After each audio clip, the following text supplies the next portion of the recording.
Hello दोस्तों, नमस्ते भाई। कैसे हैं आप सब? अच्छे ही होंगे। देखिए, थोड़ा सा जो है आप लोग का सोच है कि रेगुलर वीडियो, तो भाई हम खुद इच्छा रखते हैं कि आप लोगों को एकदम रेगुलर वीडियो दिया जाए और हमारा यही प्रयास है कि आप लोगों के लिए जितना हो सके उतना किया जाए। देखिए, थोड़ा सा क्या है कि कुछ नया करने की कोशिश थोड़ा सा कुछ सीखने की तरफ अट्रैक्ट करती है, ठीक है ना। तो क्या है कि हम जो आप लोगों को YouTube पे वीडियो दे रहे हैं या जो भी चीज़ हम बना रहे हैं, तो इसमें क्या है कि थोड़ा सा कुछ नया करने की कोशिश, कुछ सीख लेने की कोशिश हमको थोड़ा सा कुछ अलग चीज़ों की तरफ अट्रैक्ट करती है। तो उसमें थोड़ा सा टाइम देना पड़ता है, इसकी वजह से आप लोगों के लिए थोड़ा कम समय निकल पाता है। लेकिन मैं कुछ चीज़ें आप लोगों को बता दूं कि देखो भाई, जब आप और हमारा आरके मैथ कैंपस का एक अच्छा परिवार हो जाएगा, अच्छे सदस्यों का परिवार हो जाएगा, इट मीन्स कि अच्छे सब्सक्राइबर्स हो जाएंगे, तो हम एक आप लोगों के लिए टाइम फिक्स करेंगे, ठीक है। और उस टाइम हम आप लोगों को लाइव क्लास देंगे, आप हमारे साथ उसी समय जुड़ेंगे, हम आपके साथ उसी समय जुड़ेंगे और करेक्ट हम लोग उस टाइम आप लोग आएंगे, मोबाइल लेकर बैठेंगे और हम आप लोगों को लाइव क्लास पढ़ाएंगे, जिस समय आप लोग हमसे क्वेश्चन भी पूछ सकेंगे और क्लास एकदम मुफ्त होगी, ठीक है। और आप लोग बेहिचक बिना किसी कोचिंग वोचिंग में गए आप लोग अच्छे तरीके से घर पे रहते हुए भी पढ़ सकते हैं। और आरके सर का ये दावा है कि आप कहीं से कंफ्यूज नहीं होंगे और कुछ आपका छूटेगा नहीं। और देखो भाई, थोड़ी सी सिंसियरिटी अपने अंदर होना चाहिए, थोड़ा सा आप लोग एक सभ्य पुरुष बनिए। पहले तो समाज में एक सज्जन व्यक्तित्व का बहुत ही महत्व है। एक साफ़ सुथरा छवि वाला इंसान को हर कोई लाइक करता है, वैसा आप लोग बनने की कोशिश कीजिए। और आप लोग हमारा भी थोड़ा सा सपोर्ट करते रहिए कि ताकि मैं आप लोगों के लिए जो है ऐसा व्यवस्था कर पाऊँ। और एक चीज़ मैं आप लोगों से और थोड़ा सा छोटा सा रिक्वेस्ट करूँगा कि आप लोग कमेंट करके हमको बताइएगा कि यदि हम लाइव क्लास ऑर्गेनाइज़ करेंगे तो शाम के समय में करेंगे क्या सुबह में करेंगे, ठीक है। क्योंकि इस टाइम तो हम लोग पूरा फ्री हैं, क्योंकि लॉकडाउन में कोचिंग वगैरह सब कुछ बंद है, तो फुल फ्री हैं। लेकिन आप लोग एक सेटअप बनाइए। जहाँ तक मेरा ख्याल है कि शाम को 7 बजे अगर आदमी 11th के लिए लाइव है 7 बजे, तो आई होप कि आप लोग भी 7 बजे लाइव आएंगे और काफ़ी आनंद से हम लोग यूट्यूब पे पढ़ पाएंगे। हालांकि अभी थोड़ा सा वक्त लगेगा, तब तक आप लोग ऑफलाइन नहीं मतलब कि लाइव नहीं, रिकॉर्डेड वीडियो आप लोग तब तक लेते रहिए। और निश्चित रूप से मैं बहुत जल्द ही लाइव क्लासेस देने का प्रयास करूंगा। थोड़ा सा कमेंट करके बता दीजिएगा मित्र कि आप लोग शाम को 7 बजे मेरा समय मैं बना रहा हूं अपने तरफ से, आप लोगों को कैसा लग रहा है, आप लोग उस टाइम लाइव आएंगे कि नहीं आएंगे, ठीक है। और यदि आप लोग हमारे चैनल से पहली बार जुड़ रहे हैं, जितने भी साथी पहली बार जुड़ रहे हैं, आप लोगों से आग्रह है कि आप हमारे चैनल को सब्सक्राइब कर दीजिए, लाइक कीजिए और जितना हो सके फटाफट से शेयर कर लीजिएगा लोगों के बीच में और सबको फैला दीजिए कि हमारा क्लास स्टार्ट हो चुका है और हम आप लोगों की सेवा में तत्पर हैं। तो चलिए स्टार्ट करते हैं आज का वीडियो। तो देखिए भाई, हम आप लोगों के लिए जो है सॉल्यूशन ऑफ एक्सरसाइज 1.2 लेकर के आए हुए हैं, क्लास 11th एनसीईआरटी मैथ्स। और इस रूल फॉर एक्सरसाइज 1.2 ये तो सॉल्यूशन है जिसमें हम आप लोगों को क्वेश्चन सॉल्व कराने वाले हैं। लेकिन इसका पूरा रूल आप लोगों को ऑलरेडी मैं पढ़ा चुका हूं और इसका अगर आप लोग वीडियो देखे हैं तो ठीक है, नहीं देखे हैं तो मैं लिंक डिस्क्रिप्शन में दे दूँगा, वहाँ से जा करके आप लोग वीडियो देख सकते हैं, ठीक है। और बहुत जल्द मैं आप लोगों को अपने टेलीग्राम ग्रुप में जोड़ने के लिए भी कहूँगा, लेकिन थोड़ा सा आप लोग को अभी वर्तमान में नहीं कह रहा हूँ, लेकिन आगे मैं बताऊँगा कि कैसे जुड़ना है हमारे टेलीग्राम ग्रुप में, जहाँ पर मैं आप लोगों को PDF वगैरह या जो भी आपकी समस्याएं होंगी वहाँ पर भी मैं सॉल्व करूँगा। आप लोग हमसे क्वेश्चन पूछेंगे, हम आप लोगों के क्वेश्चंस का जवाब देंगे वहाँ पर भी, ठीक है। आप हमको कोई भी क्वेश्चन सेंड कर सकते हैं, हम उसका रिप्लाई देंगे। फिलहाल हम लोग देखते हैं एक्सरसाइज 1.2 का सोल्यूशन, जो कि बहुत ईजी है। मैं आप लोगों को टोटल नियम पढ़ा चुका हूँ, ठीक है। तो देखिए, फर्स्ट क्वेश्चन कह रहा है कि निम्नलिखित में से कौन से रिक्त समुच्चय के उदाहरण है, ठीक है। तो रिक्त समुच्चय, मैंने आप लोगों को बताया था कि ऐसा समुच्चय जिसमें एक भी अवयव नहीं होता है या फिर असंभव घटना को व्यक्त करने वाले समुच्चय को हम लोग रिक्त समुच्चय कहते हैं। तो देखेंगे यहाँ पर हम लोग आंसर में चलते हैं। तो फर्स्ट का आंसर देखिए, आप लोग ध्यान से देखिए क्या करें कि 2 से भाज्य विषम प्राकृत संख्याओं का समुच्चय। आप लोगों ने पढ़ा है कि विषम संख्याएं वे संख्याएं जो 2 या 2 से नहीं कटती हैं, विभाजित नहीं होती हैं, विषम संख्या होती हैं। तो ये कहाँ से कह दिया भाई कि 2 से भाज्य विषम प्राकृत संख्या? 2 से भाज्य विषम प्राकृत संख्या होती ही नहीं है, क्योंकि विषम वही होती है जो 2 से नहीं कटती है। एडमीन्स की ये क्या है? असंभव घटना है। तो ये हम लोगों का पहला रिक्त समुच्चय है। बोलिएगा भाई, समझ में आया कि नहीं आया? शाबाश, बहुत सुंदर। और फिर सेकंड नंबर आप लोग देखेंगे, कह रहा है कि सम अभाज्य संख्याओं का समुच्चय। सम अभाज्य संख्या, तो क्या आपको कोई ऐसी संख्या याद आ रही है जो सम अभाज्य है? हाँ भाई, दुनिया की सबसे छोटी अभाज्य संख्या 2 होती है भैया। और 2 क्या है? क्या है, सम है ना। तो समअभाज्य संख्याओं में एक तो एलिमेंट आ गया 2, तो इट मीन्स ये हुआ कि रिक्त समुच्चय नहीं है। सेकंड वाला बोलो बाबू, श्योर हुए, वेरी गुड। आइए हम लोग देखते हैं थर्ड पार्ट। कह रहे कि x is such that x एक प्राकृत संख्या है। x इस प्रकार है कि x एक प्राकृत संख्या है जो 5 से छोटा है और साथ ही साथ 7 से बड़ा है। ऐसा बताओ ना, धरती पर कोई ऐसी संख्या है क्या जो 5 से छोटी भी है और 7 से बड़ी भी है? हाँ, संभव है ना, 5 से छोटी और 7 से बड़ी कैसे हो सकता है? तो सीधे सीधे बात यहाँ पर हम लोग का क्या आ रहा है कि ये रिक्त समुच्चय है, ठीक ना, क्योंकि कोई संख्या ऐसी है ही नहीं जो 5 से छोटी भी हो और 7 से बड़ी भी हो। फिर आप देखो भाई फोर्थ नंबर, ये मत सोचिएगा कि वीडियो नहीं मिलेगा, रेगुलर वीडियो मिलता रहेगा और आप लोग मगन होकर के पढ़ते रहिए। हाँ, थोड़ा सा देर सवेर तो अभी नई सीख रहे हैं ना, थोड़ा सा जानकारी ले रहे हैं, इसमें आप भी हमारा मदद कीजिए। फैलाओ भाई दोस्तों तक, खूब शेयर ठोको, खूब दोस्तों तक पहुंचाने की कोशिश करो। चलो चौथा नंबर देखो बाबू, y is such that y किन्हीं भी दो समांतर रेखाओं का उभयनिष्ठ बिंदु है।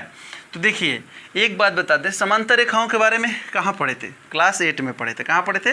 क्लास 8 में। तो वहाँ पर आप लोगों को बताया गया था कि 2 या 2 से अधिक ऐसी रेखाएं जिनके बीच की दूरी सभी जगहों पर समान होती हैं उन्हें समांतर रेखाएं कहते हैं। इट मीन्स कि वो रेखाएं कहीं एक दूसरे को छूती नहीं हैं, हमेशा बीच की दूरी अगर यहाँ a मीटर है तो यहाँ भी a मीटर ही बीच की दूरी होगा, ये जो बीच का गैप है। इट मीन्स कि समांतर रेखाएं एक दूसरे को कहीं पर टच नहीं करती हैं। फिर उभयनिष्ठ बिंदु का मतलब हुआ कॉमन पॉइंट, और कॉमन पॉइंट तभी हो सकता है जब रेखाएं एक दूसरे को काटेंगी।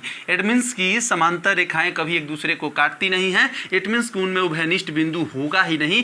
यह बात गलत है तो सीधे सीधे समझ लीजिए कि जो बात असंभव है वह रिक्त समुच्चय है। तो बोलो भाई, फर्स्ट क्वेश्चन बहुत इजीली हम लोगों ने सॉल्व किया ना। नियम में बहुत ताकत है और आर.के. सर सिर्फ सवालों के पीछे नहीं भागते हैं, और मैं सभी यूट्यूब की दुनिया का सबसे यूनिक काम कर रहा हूँ क्योंकि कोई इस तरीके से नहीं पढ़ाता है। सीधे क्वेश्चन सीधे आपको बता देना, लेकिन मेरा काम ऐसा नहीं है, मैं आपको फुल्ली नियम बताता हूँ और एक एक पॉइंट लिखवाता हूँ, आप लिख सकते हैं। वीडियो लंबी छोटी हो ये मैटर नहीं करता, मैटर करता है कि आप सीखते कितना है और क्लास वाली फीलिंग आपको मिलती है कि नहीं। ऑनलाइन पढ़ने का मजा आपको वास्तव में आने लगे तब समझिए कि आप वास्तव में मैथमेटिक्स पढ़ रहे हैं। तो वेरी गुड, आप लोगों को फर्स्ट क्वेश्चन मैंने बता दिया और अब चलिए मैं आप लोगों को बताता हूँ सेकंड क्वेश्चन। तो चलो भाई देखो, हम लोग करते हैं दूसरा क्वेश्चन। और आप लोग इतना समझ लो कि गरीबी में कब तक काटोगे जीवन है परिंदे, एक अपना भी नया आशियाना बसाना, और यह आशियाना बसाने के लिए पढ़ना पड़ेगा। जितना ज़्यादा कड़ा मेहनत उतनी अच्छी सफलता, जितनी अच्छी सफलता उतना खुशफुल जीवन, खुशफुल अने खुशी भरा जीवन। ठीक है, चलिए निम्नलिखित समुच्चयों में से कौन से परिमित है और कौन से अपरिमित है। तो देखो भाई, मैंने आप लोगों को, अगर जो बच्चे नए नए जुड़ रहे हैं भाई, लिंक डिस्क्रिप्शन में है, जाकर वहाँ से इस पूरे प्रश्नावली का नियम देखो, फिर आओगे तो बोलोगे सर ये तो गाजर का हलवा था, बिना दांत वाले भी गटक जाते हैं। तो देखिए परिमित समुच्चय और अपरिमित समुच्चय, फिर एक बार बोल ही देता हूँ। परिमित समुच्चय ऐसा सेट जिसमें एलिमेंट्स, नंबर ऑफ एलिमेंट्स सीमित होते हैं, माने कि ऐसा समुच्चय जिसमें अवयवों की संख्या निश्चित हो, सीमित हो, परिमित समुच्चय होता है, और जिसमें निश्चित और सीमित न हो वह अपरिमित समुच्चय होता है। तो देखो भाई जरा सा हम लाते हैं आंसर नंबर फर्स्ट। देखो बाबू, वर्ष के महीनों का समुच्चय, तो आपको पता है ना कि वर्ष में महीने जनवरी, फरवरी, मार्च, अप्रैल, मई, जून, जुलाई, अगस्त, सितंबर, अक्टूबर, नवंबर, दिसंबर, इसके अलावा कोई होता है क्या? नहीं ना। तो ये बताओ, वर्ष के महीनों का संग्रह सीमित है और जो सीमित है वो परिमित है, तो ये कैसा समुच्चय है? पहला परिमित समुच्चय। आंसर नंबर सेकंड देख लो भाई, कह रहा है कि 1 2 3 डट डट डट डट डट डट डट, यानी कि कोई लिमिट नहीं है प्राकृत संख्याओं का संग्रह। तो प्राकृत संख्या 5 लाख, अरे भाई 55 लाख बोलो ना, कोई लिमिट नहीं है, तो इसका कोई अंत नहीं है, डट डट कर दिया है। और जो असीमित है वो अपरिमित है। इट मीन्स कि दूसरा हम लोग का क्या है? अपरिमित समुच्चय। बोलो भाई समझ में आ रहा है कि नहीं आ रहा है? कमेंट करके बताना कि अरे सर जी ये तो एकदम गाजर का हलवा था, मज़ा आ गया। ठीक है, चलिए, मज़ा उन्हीं को आता है जो मेहनत करते हैं, अन्यथा सज़ा हर जगह है। 1 से लेकर 100 तक, बीच में डॉट डॉट को भूल जाओ, डॉट डॉट डॉट माने सारी बीच की संख्याएं। तो 1 से लेकर 100 तक, अरे बचपन में गुरुजी पीटे थे, अरे बच्चा 1 से लेकर 100 तक याद करके आना। तो आप लोगों ने 1 2 3 4 खूब रटा, फिर 100 तक याद करके गए ना। तो वही चीज़ है, 1 से लेकर 100 तक बोलो याद है, लिमिटेड है, सीमित है, परिमित है। तो ये कैसा समुच्चय है? ये परिमित समुच्चय है। बोलिए, समझ में आया ना? फिर चलते हैं आंसर नंबर 4। तो जरा आंसर नंबर 4 पे ध्यान दो बाबू। 100 से बड़े धन पूर्णांकों का संग्रह। तो 100 से बड़े कितना लिख सकते हो? कोई लिमिट है? जितना मर्जी उतना लिख सकते हो, तो इसका कोई सीमा नहीं है। तो ये कैसा समुच्चय है? अपरिमित समुच्चय। बोलिएगा, समझ में आ रहा है कि नहीं आ रहा है? 100 से बड़े पूर्णांक भाई जितना चाहो लिख सकते हो, कोई लिमिट नहीं है। अब चलो आंसर नंबर 5 देख लो बाबू। 99 से छोटे अभाज्य पूर्णांकों का संग्रह। तो बाबू आपको पता है कि सबसे छोटा अभाज्य पूर्णांक होता है 2, उसके बाद 3 5 7 11 13 डॉट डॉट 99 से छोटा। तो हम लोग आराम से 99 से छोटा सभी अभाज्य संख्याओं को लिख सकते हैं। इट मीन्स कि इनकी संख्या सीमित है और जो सीमित है वो परिमित है। तो ये रहा आपका परिमित समुच्चय है। तो बोलिए, आप लोगों को सेकंड क्वेश्चन भी खूब अच्छा समझ में आया कि नहीं आया? बिल्कुल आया। तो चलिए अब हम लोग देखते हैं तीसरा क्वेश्चन। आओ भाई देखते हैं तीसरा क्वेश्चन। थर्ड क्वेश्चन देखिए, इसमें भी वही चीज़ कह रहा है कि निम्नलिखित समुच्चयों में से प्रत्येक के लिए बताइए कि कौन परिमित है और कौन अपरिमित है। तो जो सीमित है, जो फिक्स है, जिसमें गिने जा सकने वाले अवयव हैं, वो परिमित है, और जिसकी कोई लिमिट नहीं है वो अपरिमित है। तो चलो भाई देखते हैं आंसर नंबर 1 पे आ जाओ। ठीक है, कह रहे कि एक अक्ष के समांतर रेखाओं का समुच्चय। भाई देखो, ये एक्स एक्सिस है, ठीक है, देखो समझ लो जरा आप, और इस एक्स एक्सिस के समांतर रेखाओं का समुच्चय। अब आप बताओ मेरे भाई, कोई लिमिट है क्या? ये रेखाएं जो मैं खींच रहा हूँ, कोई लिमिट है क्या? जहाँ तक चाहो खींच सकते हो। तो हम लिखेंगे कि कैसा समुच्चय है? अपरिमित समुच्चय है। कारण बता दूं? तो कारण में आप लिख सकते हैं क्योंकि एक्स अक्ष के समांतर अनेक रेखाएं हो सकती हैं। एक्स अक्ष के समांतर अनेक रेखाएं हो सकती हैं। भाई गर्मी थोड़ा ज़्यादा है, थोड़ा सा पानी हम पी लें, कैसा? तो चलिए,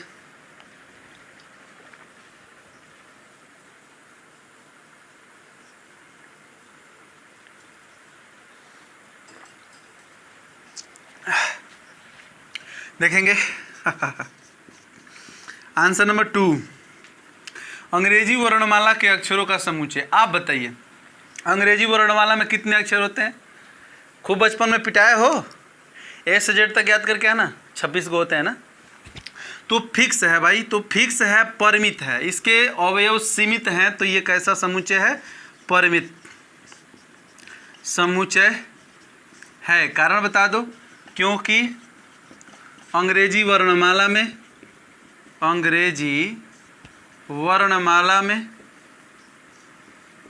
26 अक्षर होते हैं। बोलिए, कोई दिक्कत? अब चलिए हम आपको बताते हैं इसमें का थर्ड नंबर। ठीक है, तो देखिए आंसर नंबर 3 क्या कह रहा है कि उन संख्याओं का समुच्चय जो 5 के गुणज हैं। तो आप जरा ध्यान दो, तो उन संख्याओं का समुच्चय जो 5 के गुणज हैं, 5 का 5, 5 दूनी 10, 15, 20, 25, 50, 100, 200 डॉट डॉट डॉट, इसकी बाबू कोई लिमिट नहीं है। 5 में हम गुणा करते जाएंगे और संख्या बढ़ती चली जाएगी। तो ये अवयवों की संख्या अपरिमित है, इसलिए यह कैसा समुच्चय है? अपरिमित समुच्चय है। बोलिए, क्लियर हुआ? Very good. चलिए आंसर नंबर 4। तो जरा 4th देखिए, इसमें का चौथा वाला करे कि पृथ्वी पर रहने वाले जानवरों का समुच्चय। कितना जानवर जानते हो भाई आप? पृथ्वी पर पूरे जानवर, भाई कोई लिमिट नहीं है, एकदम से अपरिमित है। तो कैसा समुच्चय है? अपरिमित समुच्चय है। कारण तो भाई पृथ्वी पर रहने वाले जानवरों की संख्या सीमित नहीं है। ओके, लिख लेना, थोड़ा अपना भी कुछ दिमाग लगाओ भाई। पांचवा चलो, मूल बिंदु 0,0 से होकर जाने वाले वृत्तों का समुच्चय। अब जरा चलो भाई मैं एक देता हूँ, ये हम लोगों का होता है एक्स एक्सिस होता है, यहाँ पर होता है एक्स डैश, ये होता है वाई एक्सिस और यहाँ पर होता है वाई डैश।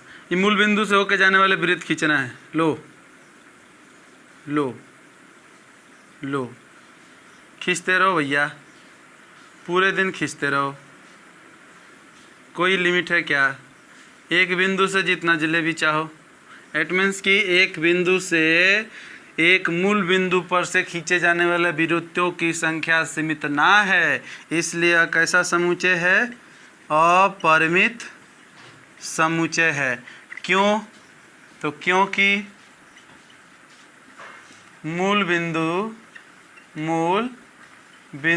0,0 से असंख्य वृत्त खींचे जा सकते हैं। कितने वृत्त खींचे जा सकते हैं?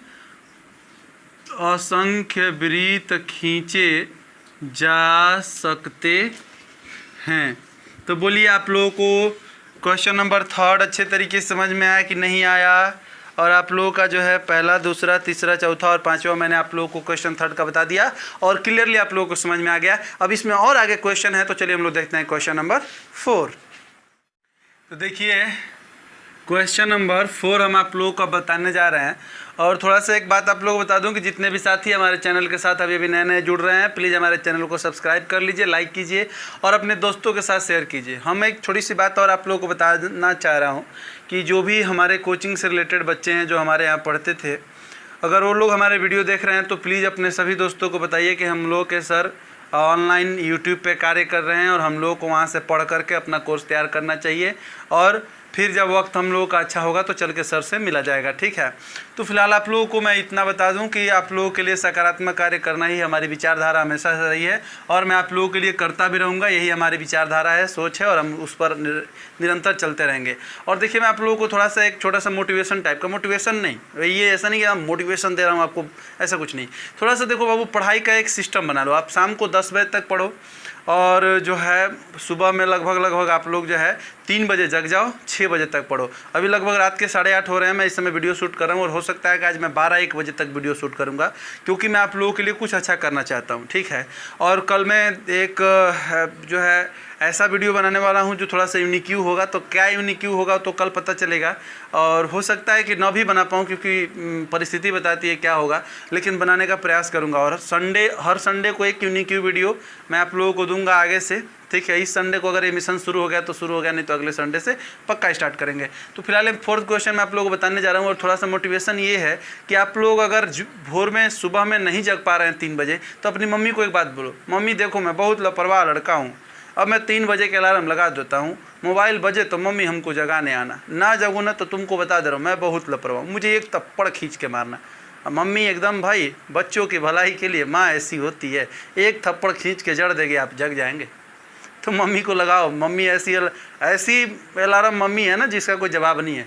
हमने हमेशा से अपनी माँ को अलार्म के रूप में यूज़ किया है, मम्मी 3 बजे जगा देना। अब माँ 2:30 बजे से उठो ना उठो ना उठो ना, आखिर 3:30 जाते जाते अगर मैं ना भी उठूँ तो माँ उठा देती हैं। तो भाई मम्मी को अपना अलार्म बनाओ, फिर देखो कैसे लाइफ चेंज होती है। चलो 4था क्वेश्चन, निम्नलिखित में बताइए कि a = b है अथवा नहीं है। तो a बराबर b मैं आप लोगों को बताया था सम या समान समुच्चय। बोलो बोलो बाबू, दिमाग में आ रहा होगा, नहीं आ रहा है तो जाइए लिंक है वीडियो के डिस्क्रिप्शन में, देखिए वहाँ से पूरा समझ में आएगा। मैं बताता भी हूँ। देखिए 2 समुच्चयों में यदि सेम अवयव हों और अवयवों की संख्या भी एकदम समान हो तो वो सम या समान समुच्चय होंगे, इट मीन्स बराबर होंगे। ठीक है, तो आइए हम लोग पहला देखते हैं। ए बराबर दिया है ABCD और मैं आप लोगों को पहले एक्सरसाइज का नियम बताते हुए बताया था कि अवयवों का क्रम बदलने पर समुच्चय में कोई बदलाव नहीं होता है। तो ABCD चाहे DCBA, ABCD इसमें भी है, ABCD इसमें भी है, तो 4 एलिमेंट इसमें भी है, 4 एलिमेंट भी इसमें भी है, वही अवयव इसमें है जो अवयव इसमें है, दोनों के अवयव समान हैं तो A बराबर B है। क्लियर? सेकंड देख लो भाई, कह रहा है कि A बराबर 4, 8, 12, 16, 8, 4, 16, 8, एक ही एलिमेंट 2 बार नहीं लिखा जाता है। तो यहाँ क्लियर हो गया कि A does not equals to B है, A B के बराबर नहीं है। बात ख़त्म। यहाँ पे आप 3rd नंबर पे अगर आ जाएं तो देखिए A इक्वल्स टू दिया है 2, 4, 6, 8, 10 और यहाँ दिया है कि x is such that x एक सम पूर्णांक है जो कि 10 से बराबर या छोटा है। तो यार सम पूर्णांक है ना बाबू ये, और देखो 10 के बराबर है और सारे 10 से छोटे हैं, तो इसमें भी सेम वही एलिमेंट होंगे जो इसमें एलिमेंट हैं। ये बस एक आप लोग समझ लो कि ये लिखा गया है हम लोगों का किस मेथड में, टेबुलर मेथड में, ठीक है। और ये हम लोग का हो गया सेट बिल्डर फॉर्म में और ये टेबुलर फॉर्म में। तो बस टेबुलर फॉर्म में है, सेट बिल्डर फॉर्म में है, सेट में कोई अंतर नहीं है। इट मीन्स ये हुआ कि ये इक्वल्स टू बी हम लोगों का है, ठीक है। और यहाँ पर आप लोग अगर फोर्थ क्वेश्चन की इसमें फोर्थ पार्ट के चौथे पार्ट को देखें आप, चौथा क्वेश्चन के, तो देखिए x is such that x संख्या 10 का एक गुणांक है। 10 का गुणांक मतलब कि 10 में गुणा करने से प्राप्त हुआ। तो 10 में गुणा करने से कभी 15 आएगा क्या, 10 में गुणा करने से 25 आएगा क्या, 20 आएगा, 30 आएगा, लेकिन 25 45 ये सब नहीं आएगा। तो इट मीन्स कि हम लोगों का चौथा में a बराबर b नहीं है। तो बताइए कितना इजी है, आप लोग बहुत आसानी से हल कर सकते हैं और आपको समझ में आया होगा। तो वेरी गुड, चलिए अब हम लोग देखते हैं अगला क्वेश्चन। हाँ देखिए, मैं यहाँ पर क्वेश्चन नंबर 5 लिख लिया हूँ और मैं आप लोगों को 5वां क्वेश्चन बताने जा रहा हूँ, ठीक है ना।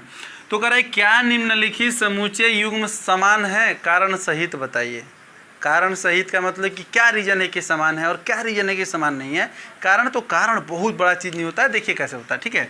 तो आंसर नंबर हम लोग आ गए फर्स्ट, a इक्वल्स टू हम लोगों को दे दिया है 2,3, ठीक है ना। और b इक्वल्स टू दिया है कि x is such that x समीकरण इतने का एक हल है। तो हम लोग क्या करेंगे कि b का एलिमेंट क्या होगा ये लिखने के लिए हम लोग यहाँ पर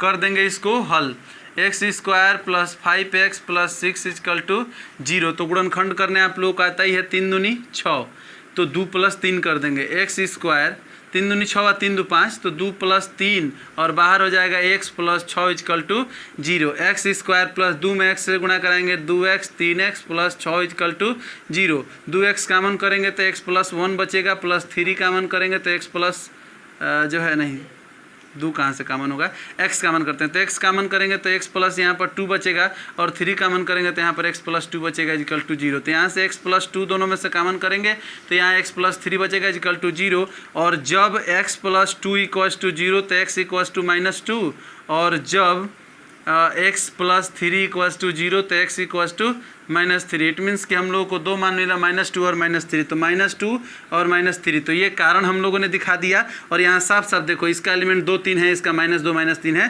तो ये हम लोगों का दोनों सम या समान समूचे नहीं है। बोलिए समझ में आया कि नहीं आया, क्लियर हुआ कि नहीं हुआ, हुआ ना, वेरी गुड। आइए अब हम लोग देखते हैं दूसरा question. X is such that x शब्द फॉलो का एक अक्षर है। तो देखिए इसको हम लोग लिखते हैं किसमें, टेबुलर फॉर्म में। तो टेबुलर फॉर्म में सिर्फ एलिमेंट लिखा जाता है, एक ही अवयव को एक ही बार लिखा जाएगा। तो एफ लिखेंगे, ओ लिखेंगे, डबल एल में से एगो एल लेंगे, डब्ल्यू हो गया है, और यहाँ पे लिखेंगे हम लोग ओ हो गया है, डब्ल्यू लिखेंगे, ठीक है। तो एफ ओ एल डब्ल्यू। अब बी इक्वल्स टू इसका तो सब एक ही बार रहते हैं, कई बार लिखेंगे डब्ल्यू ओ एल एफ। अब जरा ध्यान दो, F O L W, F O L W दोनों बराबर है ना, तो ए इक्वल्स टू हम लोग का बी हो गया। बोलिए समझ में आया कि नहीं आया, कितना इजी है भाई, थोड़ा भी दम नहीं है, खूब मज़ेदार है। तो चलिए अब एक लास्ट क्वेश्चन बच गया 6वां नंबर, उसको हम लोग देख लेते हैं। देखिए भाई आप लोगों का लास्ट क्वेश्चन है प्रश्न नंबर 6 नंबर, बहुत इजी है। अभी देखिए, नीचे दिए गए समुच्चयों में से समान समुच्चयों का चयन कीजिए, कौन समान है। तो जरा एक के समान कोई खोजो तो भाई, इसमें है क्या, 2 4 6 8 12 नहीं है, इसमें 4 8 12 14 6 नहीं है उसमें, इधर कहीं नहीं ऐसा, ए के बराबर कोई नहीं है। बी 1 2 3 4 1 2 3 4 इसमें है, बी और डी बराबर है, बाकी कोई नहीं है। तो यहाँ लिखेंगे सबसे पहले एक बी बराबर डी, बी बराबर डी है क्योंकि बी तथा डी के अवयव 1 2 3 4 हैं। Clear, very good. चलो जी, ये बराबर है। और आप देखो तो यहाँ पे और कोई इधर उधर दिख नहीं रहा है, ई दिख रहा है कि -1 1 और 1 और -1, माने कि ई और जी बराबर है। तो दूसरा हमारा हो गया ई बराबर जी है क्योंकि ई तथा जी के अवयव 1 और -1 ही हैं और इस प्रकार से आप लोगों का पूरा एक्सरसाइज 1.2 पूर्ण रूप से समाप्त हो गया। 1.3 के नियम के लिए हम आप लोगों से अगले वीडियो में मिलते हैं और आप लोगों को यह वीडियो कैसा लगा प्लीज़ कमेंट करके बताइएगा और आप लोग हमारे चैनल को सब्सक्राइब कीजिए, लाइक कीजिए और दोस्तों के बीच खूब शेयर कीजिए और जुड़िए हमारे साथ और पढ़िए। और बहुत जल्द मैं लाइव क्लास लेकर के आप लोगों के लिए आने लगूंगा। उसके बाद हर दिन फिक्स किया जाएगा कि आप लोगों को कितने बजे हम लाइव आएंगे, आप लोग उस समय जुड़ेंगे और पढ़ाई किया जाएगा, आनंद लिया जाएगा। तब तक के लिए आप लोगों से मिलते हैं अगले वीडियो में और आप लोगों के लिए बहुत हम आप लोगों का आभार प्रकट करते हैं अपना वीडियो देखने के लिए। बहुत धन्यवाद आप सभी का। ओके, जय हिंद, वंदे मातरम, शुभ रात्रि।